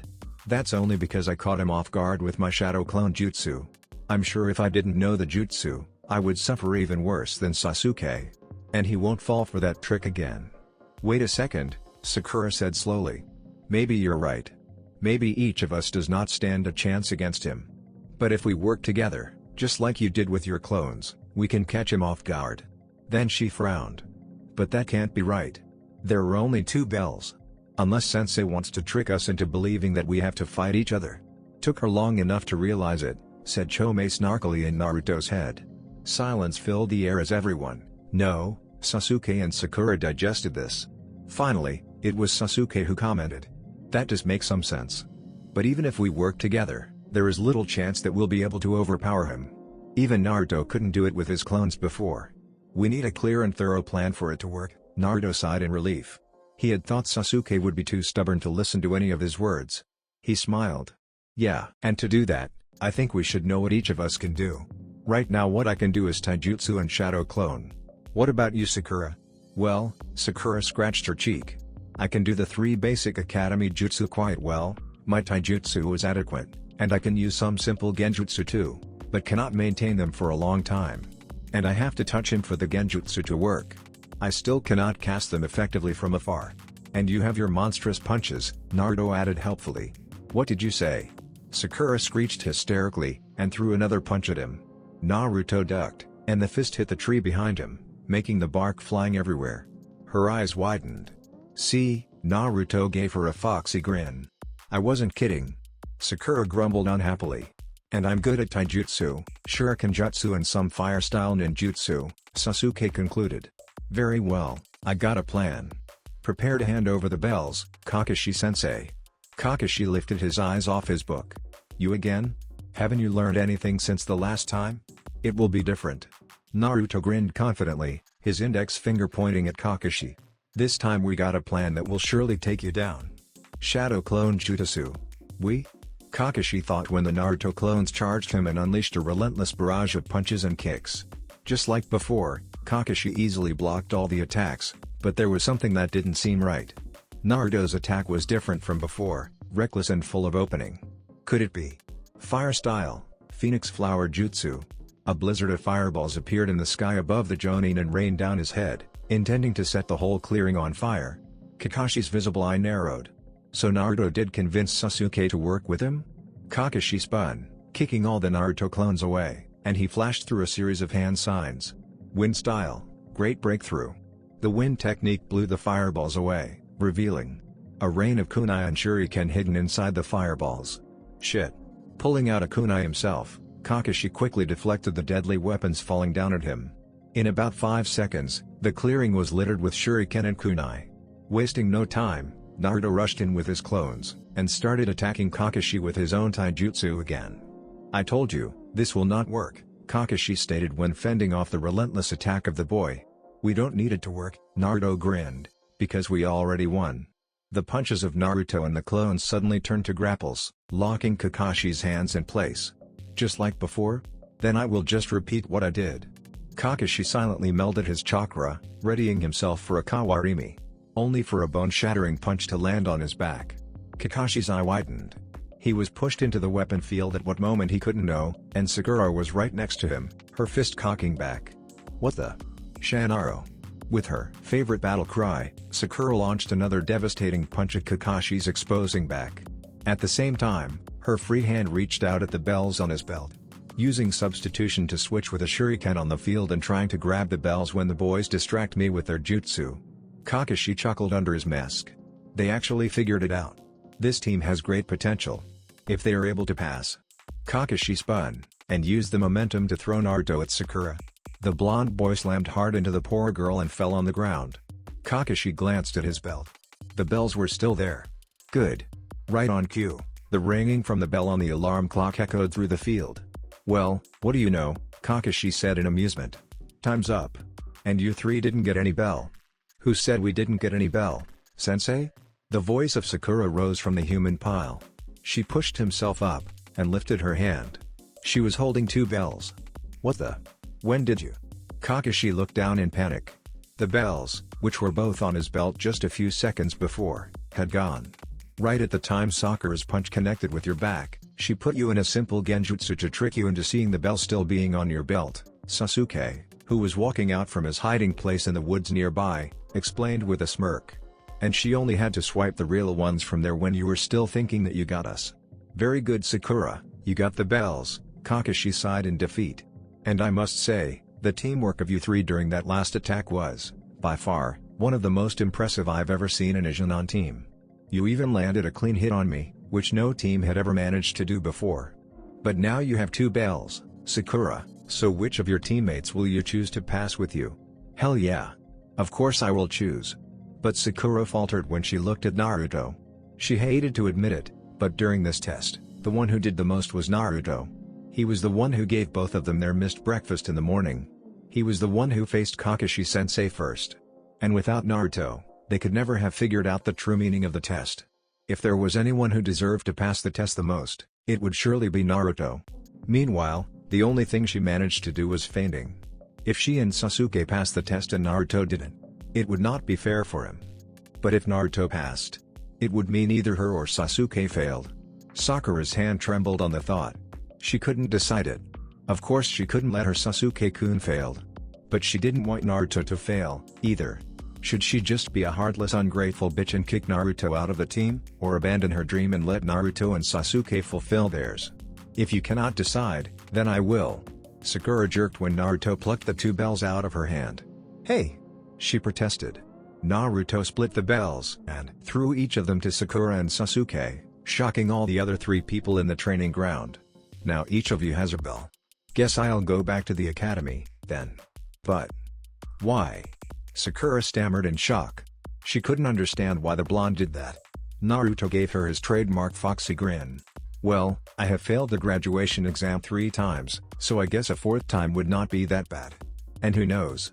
Maybe this time I can even be Rookie of the Year with my Shadow Clone Jutsu. Guilt twisted Sakura's stomach. Naruto was giving himself up just for her and Sasuke to pass. Images of the times she did horrible things to him flashed through her mind. Then I will go back to the academy too. Huh? Naruto blinked. During the test I couldn't do anything but fainting, and without you I could never figure out the trick of the test. Sakura inhaled sharply, and continued. If there is anyone who doesn't deserve to pass this test, it is me. Silence filled the air again. And finally, Sasuke said. If it comes to that, then it means I shall go back too, right? There cannot be a team with only one member. Kakashi couldn't help but smiled under his mask. He managed to change both Sakura and Sasuke in such a short time. You really are the most surprising shinobi of the leaf, Naruto. So that's it, huh? Naruto stretched his back, and yawned. Well then, do you guys want to go to Ichiraku's with me? This time I'll treat. Really? Sakura chided him. Is the only food you know in this world ramen, Naruto? Hey, it's delicious. Naruto defended his favorite cuisine. Sasuke just Where do you think you're going? The voice of Kakashi suddenly rose behind them. I haven't announced the result of the test yet. The 3 Genin stopped on their trail. I hereby announce Team 7. Passed the test. Naruto was snoring very happily. Hey, it can't be helped that the bed in his newly acquired Namikaze estate was astoundingly comfortable. The bed in his old apartment was no match for this heaven. And for how he acquired it. PFFT, Naruto might be a little bit slow, but he definitely isn't a fool. He already knew who his parents were, damn it. So it's just a matter of asking the old man, and this comfy little house was his. Sure, it's not a huge luxury mansion, or a whole clan ground like the Uchihas, but hey, it's still his house, his inheritance. It's much better than the trash called his old apartment. Hey, Naruto, wake up. So it was natural that the voice of the man standing at the end of the bed didn't even seem to reach his ears. On the count of 3, if you don't wake up, there will be trouble. Naruto just mumbled sleepily. Don't say I didn't warn you. And a bucket of very cold water was dumped unceremoniously on his head. $% and $. What the hell was that for, you bastard? Naruto bolted right up, a barrage of profanities shot out of his mouth, making Mutatabi blushed, Shukaku giggling like mad and Kokuo clapping his hands around Saikyo's ears, making the girl puff her cheeks angrily. Then he looked out of the window. What the $$? The sun isn't even up. Shukaku, Isabu, Goku, Kokuo and Cho may just grin cheekily. Nature manipulation training coming up. Now get your ass out of that bed, unless you want to take a bath again. Naruto groaned. That was the price for having all 5 nature chakra affinities, and a bunch of drill sergeants in the form of the tailed beasts living together with you. Flashback, Naruto approached Kakashi at Training Ground 7. Kokuo had told him to ask Kakashi to check his nature affinity. But why do I have to do that? I have wind as my nature, Naruto asked in confusion. Well, I just want to check if my suspicion was right, the horse answered. Come on, it won't hurt to know. Well. But asking that out of the blue may make Kakashi-sensei suspicious. Oh, I know. Hey Kakashi-sensei. Can you teach me how to use fire jutsu like Sasuke, please? Kakashi lifted his eye off his book. Nature manipulation is an advanced skill, Naruto. Why do you want to learn it so soon? Well, I cannot do anything else except for taijutsu and shadow clone spamming, Naruto shrugged. That was the truth though, the more destructive techniques of him were all unavailable at the moment. So I would like to, improve my arsenal a bit. After all, Sasuke can do it, and he is a Genin just like me. I guess that's true, Kakashi admitted. He rummaged through his shuriken pouch and pulled out a piece of chakra paper. But first we have to check what your affinity is. Channel your chakra into this piece of paper and we will know. Naruto received the paper, and channeled his chakra into it. The paper was shredded into exactly 100 little square pieces. 25 of them were burned into ash, 25 crumbled to dust, 25 turned into small balls of paper, and 25 were soaking wet. Kakashi dropped his book. So, what kind of affinity do I have, sensei? End flashback. 3 hours later, the five-tailed beasts returned, dragging behind them an unconscious Naruto. Let me guess, Kurama sighed, rubbing her temples. He overloaded his mind with shadow clones again? Yeah, Kokuo admitted. I've warned him that using too many shadow clones in training would be dangerous, but no, he just didn't listen. So, how many clones did he use? Over 9,000, sighed Kokuo. Gyuki, who was in the middle of drinking, spat all the water in his mouth at Goku's face, who was, unfortunately, sitting in front of him. What? 9,000? There's no way that can be right. Then he saw Kurama's face. Can it? Kurama shook her head. He is Naruto, you know. But that doesn't even make sense. The octopus man sputtered. I know his signature jutsu is the shadow clone, but how in the world did his brain survive after all those memory backlashes? And there is no way the backyard of this house could hold such an absurd number of people at the same time. It's just like the whole population of Kumagakure. Kurama rubbed her temples again. Behind the house was a forest. And remember, with Naruto, there is no such thing called making sense in his dictionary. In front of them, the mess which was Naruto started to twitch. Ugh! What hit me? Naruto groaned, pushing himself up from the ground. Ah, he's awake. Isabu noted. That was quite fast. I thought he would have been in a coma for at least a week. Naruto, Kokuo looked at his eyes and said in a serious tone. Training is good, but overexerting yourself like that is intolerable. From now on, I will only allow you to use 100 clones at most during training. What? Naruto protested. But that is not fair. I can create even more than I did today. Why should I restrain myself like that? Remember Naruto, when a clone is dispelled, its memories and experiences will be transferred back to the original, the horseman lectured. If it was just 1 or 2 clones, or even 10, it would be fine, but the memory backlash of thousands of clones is not something to joke about.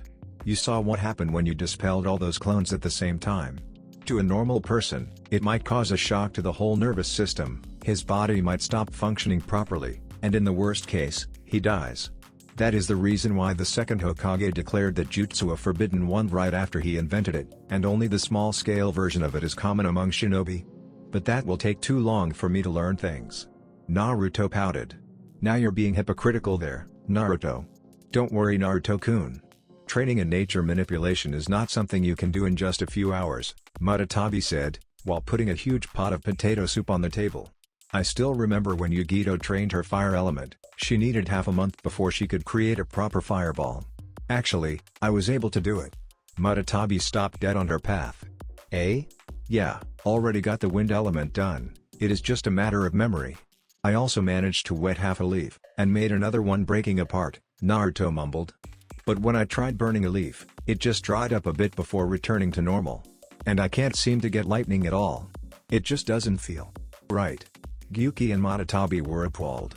During their almost eternal life, they had never heard of anyone who could do nature manipulation in just a few hours. That's also our impressions when we first saw it, Shukaku said dryly.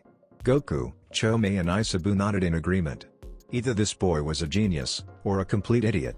Only someone without anything in his head could absorb knowledge that fast. Hey! I'm not surprised, Kurama commented. After all, you're my Jinchuriki. A hint of pride could be heard in her voice. You like him, Tilda? How cute. Chome-kun.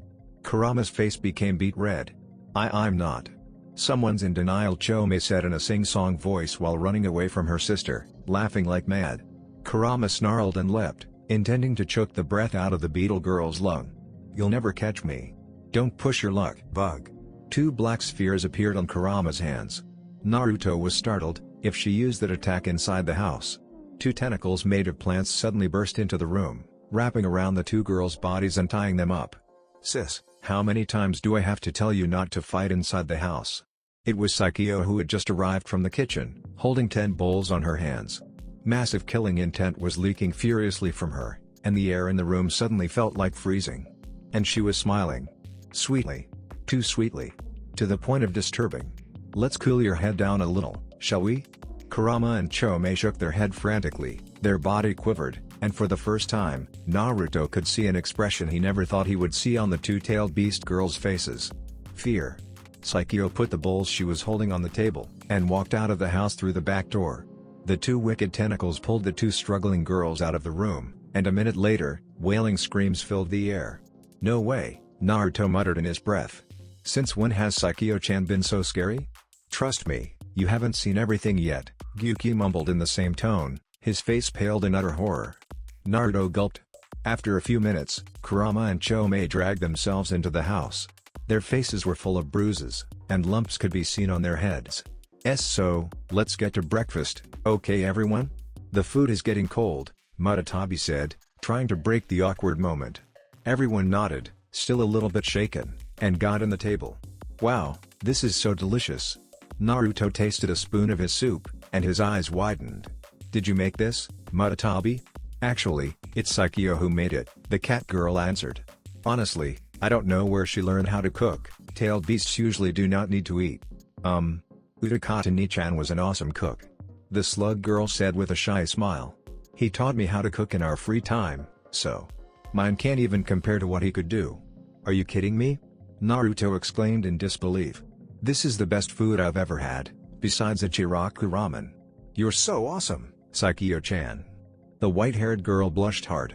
Seriously, what's with girls and changing attitude like flipping a book? Naruto's second bowl was devoured as quickly as the first one.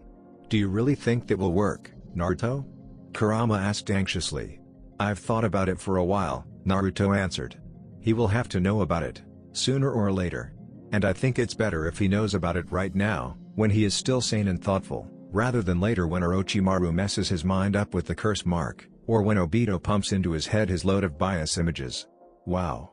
I can't believe you, of all people, could think as a strategist. Naruto pouted. Hey, I'm not that bad. The blonde Jinchuriki had arrived at the Hokage tower. He knocked at the door of the Hokage's room, and a come-in was heard from inside. Ah, Naruto, the old Hokage greeted him with a smile. How do you like your new house?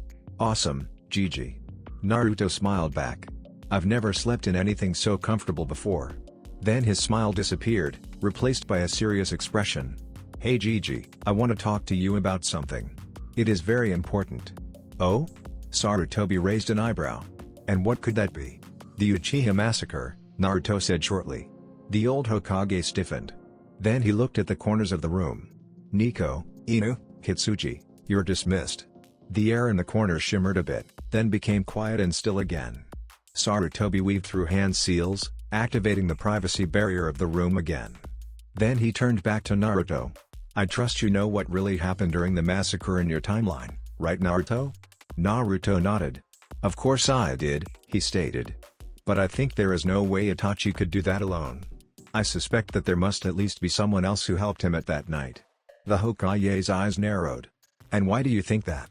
Chakra, of course, Naruto shrugged. I've faced Itachi sometimes before, and even in his prime, he didn't have enough chakra to use his Mangekyo Sharingan techniques too much. Hell, as far as I remember, a clone with a third of his chakra couldn't use the Mangekyo at all. So how in the world did Itachi murder a whole clan with hundreds of people, all equipped with the Sharingan, and some were Jonin, Anbu or even Hokage candidate alone when he was just, well, 15 or something like that? Sarutobi sighed. The Naruto of the future was incredibly sharp. Alright Naruto. The truth is, after hearing the story from the Hokage, Naruto's body trembled like crazy. Not from fear, but from rage. It was nothing like the story Obito, or even Itachi, told him in his timeline. So that means you have known about this for 3 years. Naruto gritted his teeth. And didn't bother to tell Sasuke a word? Sarutobi nodded solemnly. The council was against it. Besides, I feared that if Sasuke knew, he would go mad from the revelation. You fear? Naruto's voice was now full of anger and disbelief. And you prefer other people planting lies into his head and making him even crazier? During my time, he was mind-fucked by Itachi twice, then marked with a cursed seal by Orochimaru, making his head even more of a mess, and was finally told a version of the story without all the important facts, which made him an even more deranged person who tried to destroy the village to purify the name of the Uchiha clan. All because there was no one who told him the whole truth about that incident. And you think that is better for him? Sarutobi sat there, horror-struck. He hadn't even thought that his hiding the truth could affect the mind of the Uchiha loner that much. Naruto stood up. I'm leaving, Gigi. I hope you understand what you have to do right now. If you don't do it, I will, because I don't want to lose one of my friends to madness and hatred. Not this time. Release the barrier. That was a command. The old man complied dumbly, while staring at the back of the blonde boy who was retreating from his office. Never before had he felt so old and weak. And something inside the man snapped. Anbu. He barked, and an Anbu member flicked into the room. Go find Jiraiya, Sarutobi gritted his teeth, and bring him to my office immediately without delay. He would not allow this to prolong any further. The will of fire shall we burn once more. Sasuke was surprised to see the Hokage, together with a white-haired old man he didn't know, standing at his door. What do you want? He scowled. The Hokage didn't smile. Sasuke, we want to talk to you about the Uchiha massacre. I don't want to talk about it, snarled Sasuke, trying to slam his door closed, but Sarutobi stopped his hand. Trust me, the information I bring here might completely change your view about the whole incident, and even about Itachi, your brother. Sasuke's eyes narrowed upon hearing the name. Then, after a few seconds, he said, come in. So what is the information you want me to hear? Sasuke snapped rudely. Sarutobi and Jiraiya sat down at the table. First, I want to introduce you to Jiraiya. He's one of the legendary Sannin, and is the head of Hidden Leaf Spy Network. Sasuke just glared at the white-haired man, and nodded. Now, before we start, I want to ask you, the Hokage continued. Do you know about the Kyuubi's attack on Konoha 10 years ago? Sasuke was confused. What was of that story related to his clan's massacre? I don't see any, just tell me, Sasuke. The Hokage cut him short with a sharp glare. Sasuke gulped, and answered. Yes, I do. The Kyuubi suddenly appeared in the outskirts of the village on October 10th and started attacking the village for no reason. The fourth Hokage killed it, and lost his life in the process. That is the story you've learned at the academy, Sarutobi nodded. But the truth is, there actually was a reason for the attack. During that night, there was one person who sneaked into the village, released the Kyuubi from its Jinchuriki, and used it to attack the village. What is a Jinchuriki? Sasuke questioned. The container of the beast, Jiraiya answered. The Kyuubi has been sealed inside Jinchurikis of Konoha for 3 generations. As I was saying, the old Hokage continued, at that night, a person sneaked into the house of the Jinchuriki, attacked her while she was giving birth and killed her midwife, as well as my wife Biwako Sarutobi, before breaking the seal, unleashing the Kyuubi and taking control of it to attack Konoha. There were evidences of usage of the Sharingan on the beast that night. The old man placed a few photos on the table. In the photos were the image of a 9-tailed fox, and its eyes were in the familiar 3-tomoe shape of a fully matured Sharingan. Sasuke was stunned. Do you know who the first person taking control of the Kyuubi in history was, Sasuke? Jiraiya suddenly asked. Sasuke nodded. Yes. From what I know, the first person who gained complete control over the Kyuubi was Madara Uchiha. Then his eyes widened in realization. So that's it, huh? He snarled. You destroyed the Uchiha clan to prevent the Kyuubi incident from happening again? Sarutobi raised his hand. Please let us finish before you raise your idea. That was just a simple request, but the power and authority hidden inside was the most incredible thing Sasuke had ever felt. He gritted his teeth, but complied. The problem here was not the fact that the attacker that night was an Uchiha with the Sharingan, but was that the Uchiha clan didn't do anything to help defending the village during the attack. one of the greatest clan in Konohamaru, with over 200 potential shinobi still in rotation, and none of them showed up to report during the night of the attack. It's just like they had wanted the Kyuubi to weaken the village's defense. Connecting all the evidences, we couldn't help suspecting that there was something fishy going on within the Uchiha clan. Therefore, I had established a secret investigation on the clan, and this is the result. The Toad Sage pulled out a scroll from his shuriken pouch and put it on the table in front of Sasuke. Quietly, the boy opened the scroll, and his eyes widened. No way. My clan planned to overthrow the Hokage, and taking over the village? He muttered in shock. I'm afraid they did, Sasuke. And it seems they had planned and prepared for this since the night the Kyuubi attacked the village, during which the Uchiha clan members were absent from the Uchiha clan ground. The Hokage nodded gravely. And the night of the massacre is the estimated date of breakout of the coup. According to the constitution of Konohamaru, attempting coup d'etat is an action that might cause wars and thus shall be executed for treason against the village. But why did you use Itachi for your dirty work? Why Itachi? Because of you, Itachi had been forced to murder the whole clan. His own clan. Do you know what it feels to have your own family murdered right in front of you? Not to mention he had to do it himself. Do you understand how that hurts? Sasuke screamed in rage. I understand what you want to say, Sasuke, but I haven't finished yet. Sarutobi shook his head. It's true that Itachi accepted the mission voluntarily, but that was where everything went wrong. The true mission of Itachi was not killing the entire Uchiha clan. What do you mean? Sasuke gritted his teeth. The old Hokage pulled out another scroll. See it for yourself, Sasuke. Sasuke snatched the scroll from the old man's hand and ripped it open. Then he almost dropped it because of his shaken hand. Mission, assassination rank, reason, attempting coup d'etat on Konohamaru's government target, Fugaku Uchiha Hikaku Uchiha Inabai Uchiha Yashiro Uchiha Teka Uchiha Tadamo Uchiha Sayuri Uchiha. Many names were written in the scroll, but not the name of every member of the clan, as far as Sasuke knew. The date in the scroll was the day of the massacre, and the signature at the bottom of the scroll was written, very clearly, in the familiar and unmistakable handwriting of Itachi Uchiha, with a fingerprint of him next to it. Sasuke's lips were cold and numb. But this is, he stammered in shock. It is, Sasuke, the Hokage nodded. This is the official documentation of that mission, signed by Itachi himself. That mission was issued for secret execution of only the ringleaders of the coup. Then, when he told me that he murdered my clan to measure his capacity, he was lying, the Hokage nodded. He must have thought the betrayal of the Uchiha clan would be too much of a shock for a boy who was proud of the clan like you, Sasuke. Then why did he kill even my mother? She didn't do anything. She is not even on the list. And how could you know that Itachi didn't go mad and killed other people in the clan? Sasuke screamed, tears started to form at the corner of his eyes. Sarutobi shook his head. I'm afraid I don't know anything about your mother, Sasuke. But I'm sure that the one who killed all the other members of the clan was not Itachi. Take a look at these pictures. He tossed some more photos on the table. This is the photos captured from the forensic investigation on the corpses of some members of the Uchiha clan. You have learned about weapons at the academy, so you can see that the wounds are too big and shallow for a tanto or a kunai, and the cuts were very clean. Therefore, the murder weapon was not Itachi's tanto, but a very sharp kama enhanced with wind element chakra to broaden and sharpen the blade. Itachi cannot use neither a kama nor wind element, so we can conclude that it wasn't him who committed the massacre of the Uchiha clan. At least, not the whole clan. Sasuke's mind was on the verge of breaking. But then why did Itachi run away from home and become a missing nin?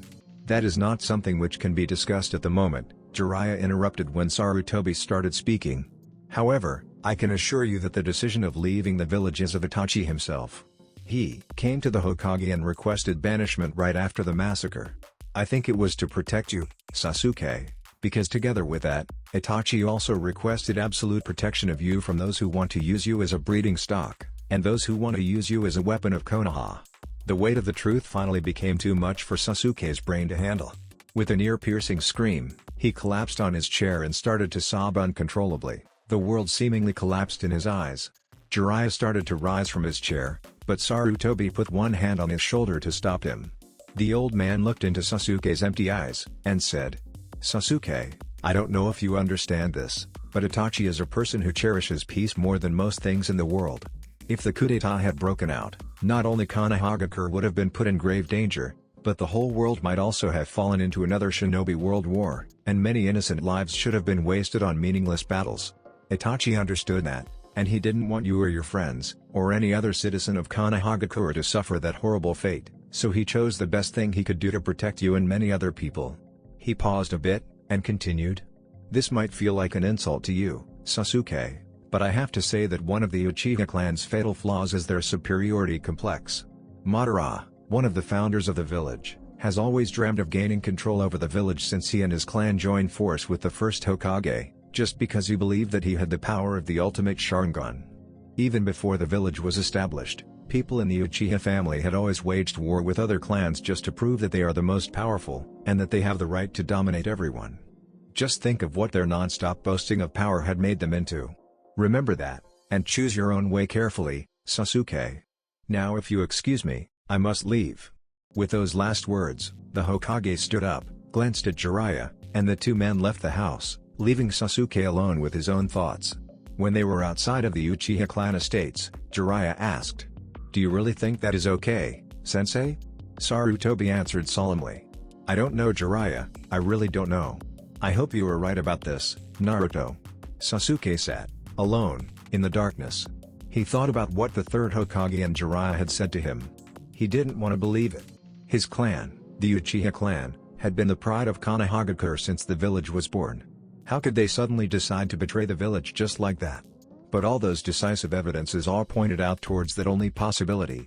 Despite how much he tried to deny it, the truth was still there, clear and conclusive. He thought about his father. He had always wanted the man to tell him that he was his son, and to tell him to improve himself to soar to great heights. He had always wanted to be like his father, to become a powerful and talented shinobi like him, to follow his footstep. But did he want to be like him anymore? He thought about Itachi. For so long had he thought of the man as a mass murderer, and he had sworn on his life to become an avenger to make him pay for what he had done to the clan. And suddenly, Itachi turned out to be a peace-loving man who sacrificed himself and his family to prevent a war from breaking out. Memories of that fateful night rushed back to him. He remembered a figure on top of the power pole, watching him as he ran back home from the academy. He remembered Itachi standing over the corpses of his parents, his tanto dripping with blood. He remembered facing the man on the street, his eyes morphing into the Mangekyo Sharingan. And he remembered in that night, Itachi's face had been full of tears. Blinded by revenge, he had never even stopped to consider thinking what that meant. Sasuke stood up. The sun was already half down the mountains afar, and the sky was turning red. "Just wait for me, Itachi," he mouthed quietly. "Someday I will find you, and you will tell me the whole truth. With your own mouth." That's it for this video. I hope you all enjoyed the video. Don't forget to like the video, subscribe to the channel, and follow me on my other social media accounts. Anime God here, and I'm signing off.